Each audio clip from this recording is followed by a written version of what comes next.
Ramadan 2024, jour numéro 8. Ça fait une semaine désormais. Bien évidemment, je vous souhaite de continuer, de persévérer. Et si vous avez des difficultés, n'hésitez pas à vous en remettre au rappel précédent que nous avons fait sur cette chaîne.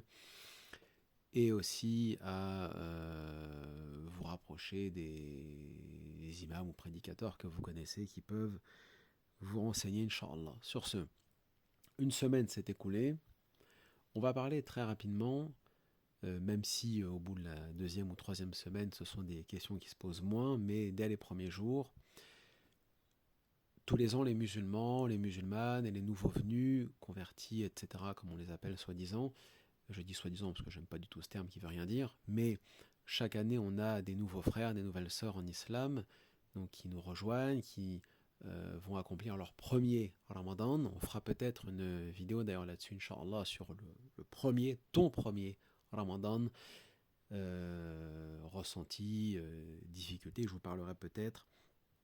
Mais inillah du mien, c'était il y a plus de 15 ans, et ça pourra peut-être aussi servir à certains. Toutes ces questions qu'on se pose chaque année, qui sont essentiellement des questions, hélas, je dis hélas, parce que enfin, vous allez comprendre pourquoi, d'ordre juridique, c'est-à-dire du fiqh. C'est pas des questions de foi, de aqida, de ruhaniya, de spiritualité, c'est uniquement de jurisprudence. Pour différentes raisons. Il y en a au moins deux. La première, c'est que, et c'est légitime, les musulmans veulent savoir comment bien accomplir leur jeûne et ne pas se tromper. Voilà. Est-ce que j'ai avalé une gorgée d'eau le matin au moment où l'adhan a retenti chez moi? Est-ce que j'ai coupé mon jeûne, par exemple? Ou voilà, des tonnes de questions comme ça.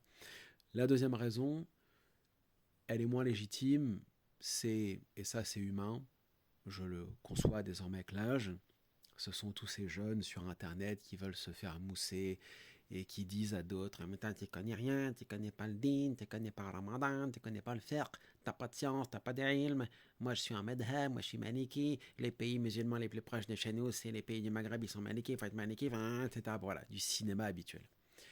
Quand on est jeune, c'est normal de parler de cette façon-là et c'est normal de se faire mousser devant d'autres. Quand on a 35, 45, 50, ça devient un peu grave. C'est un peu similaire au lascar du coin de la street à 50 piges qui est encore en bas de sa tour à fumer des joints avec sa chaîne en grain de café, c'est un peu démodé. Bon.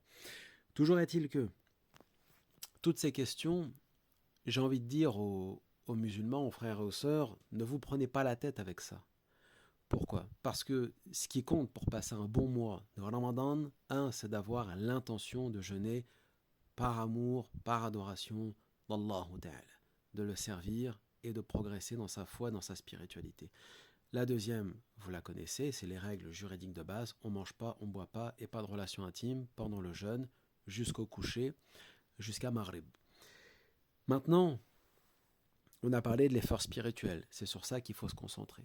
Quant à toutes ces questions juridiques, je voudrais juste dire une chose. À travers les siècles, l'islam a vu passer des centaines de millions d'avis juridiques, tous aussi ridicules les uns que les autres. Ça va du plus scabreux au plus hypothétique, mais alors à un point où on se demande pourquoi parfois on a régressé et on est passé de califat sublimes avec leur schizophrénie et leurs incohérences, bien évidemment, genre les Abbasides, le califat de Bagdad, l'Andalousie, etc., à ce que nous sommes aujourd'hui, c'est-à-dire un tiers-monde. Des questions, si on prend les plus scabreuses et les plus délirantes, genre, qu'en est-il de celui qui... Enfin, je ne sais même pas si je peux le dire, mais voilà, des questions scabreuses, voilà, des choses immondes, présentées comme étant hypothétiques.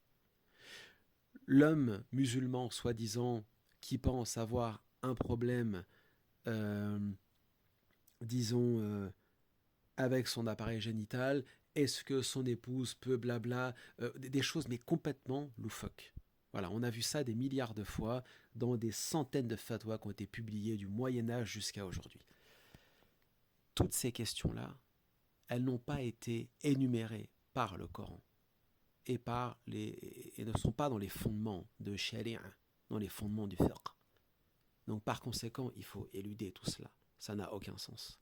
Il faut se concentrer sur ce qui est clair. La finalité, les règles, les ahkam du jeûne, c'est on ne mange pas, on ne boit pas, on n'a pas de relation intime, point.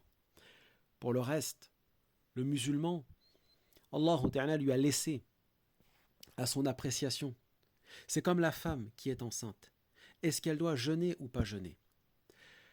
Il y a des ulama qui disent elle jeûne pas, il y a des ulama qui disent en fonction du premier, du deuxième, du troisième cycle, nanani ou phase ou non. C'est elle qui décide si elle jeûne ou pas avec son médecin. C'est pas l'imam, c'est pas l'alim qui connaît rien du médical. L'islam n'est pas un livre de sciences médicales, il faut arrêter de croire ça. Le Coran, je veux dire. Donc, par conséquent, elle voit avec son médecin. Point final. Il en est de même avec celui qui est malade. Qu'est-ce qu'une maladie? On ne parle pas de la maladie chronique. Vous avez un rhume. Certains vont dire un rhume c'est insuffisant pour couper son jeûne. Ce n'est pas à eux de décider. Ce n'est pas aux ulama ou aux imams de décider. Ce ne sont que des hommes qui ont produit des ijtihad, des efforts d'interprétation. On peut les prendre comme les mettre à la poubelle. La réalité c'est tu es malade, tu te sens mal, tu as une allergie, tu as un rhume, tu as une sinusite, une gastro, peu importe, tu penses que ça ne va pas le faire ta journée de Ramadan ici à ce niveau-là, tu coupes, tu déjeunes, tu prends tes médicaments, tu vas au médecin, point. Allah Ta'ala t'a laissé la possibilité. Allah Ta'ala dans le Coran nous dit si vous êtes malade ou safar, en voyage, rompez, c'est votre choix, c'est votre droit. Allah Ta'ala veut la facilité pour les croyants. Le jeûne est une obligation. C'est un des piliers de l'islam. Kutiba alaykum as-siyam, on vous a prescrit le jeûne comme on l'a prescrit à ceux qui vous ont précédés. Mais Allah Ta'ala ne veut pas imposer la difficulté ou la gêne aux croyants, aux croyantes. Par conséquent, tu es malade, tu es en voyage, tu te sens mal, voyage combien? 80 km, 10 km, 20 km, c'est à ton appréciation ça aussi. Si ta route, ton voyage est difficile, tu coupes, c'est pareil. T'as même pas demandé un imam. C'est toi qui décides. Allah Ta'ala t'a laissé le choix. Tu es en voyage.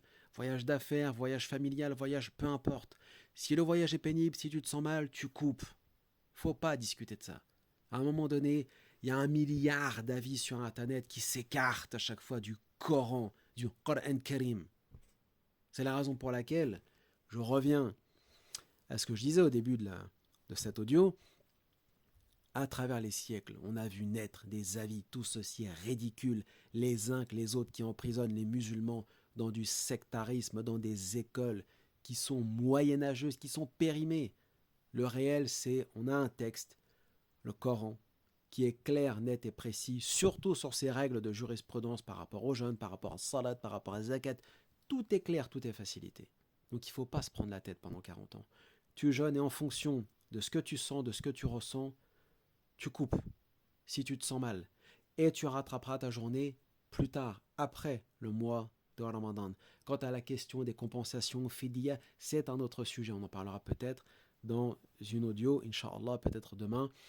Quant à la question aussi du rattrapage, mais aussi par exemple de ce qu'il en est de nourrir un pauvre ou de ceux qui ont des maladies chroniques, Inch'Allah, peut-être on en parlera, mais voilà, dans l'immédiat, ne vous prenez pas la tête avec toutes ces milliards de questions hypothétiques. Il y a des gens qui sont déjà en train sur Internet. J'ai vu parler de l'Eid, c'est quand l'Eid, c'est quand machin, comment on paye zakat, combien. Oh là là, on est à peine à 8 jours de Ramadan. Ils ont déjà parti.